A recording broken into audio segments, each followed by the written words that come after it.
nansi imission kaSathane. Akafuni ukubona lento ekuthiwa i-unity. Akafisi ukubona abantu abamqondo omunye. Sesifinyelele la endlini kaNkulunkulu. Sifinyelele kwi-position whereby uSathane is destroying us. Usilimaza singabe saba nayo i-order. Namhlanje uhlele eceleni komuntu ozwana naye, nabantu ohambisana nabo, ngoba kunohlobo labantu ongafisi ukuhlala eceleni kwalo, ngoba inhliziyo yakho mayihlala ngakuba ngazi noma iba nesinenkenenke noma yenze njani.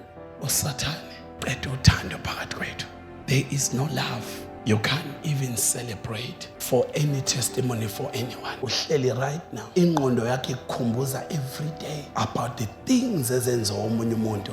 Uthi yambona lo noma engahleka kodwa nakha akakwenza. uSathane uhlale ekuvulela your own diary. Uphela imizi, kuhlukana imizi namuhla. Shoda uthando. Makushoda uthando, kushoda uNkulunkulu. Uma ke kwashoda uNkulunkulu, asiyukwazi uxolela omunye. Ningakuvumeli ukufa, ufe nama grudges, ufe with your pride. Noma usubona ukuthi kumele ngabe uthi ngiyaxolisa akukhonakala. Bengizo introduce umnikazi we-forgiveness. Umnikazi okufunda ukuxolela uNkulunkulu kuphela. uJesu waseNazaretha, uyena yedwa ofundisa umuntu ukwazi ukuxolela.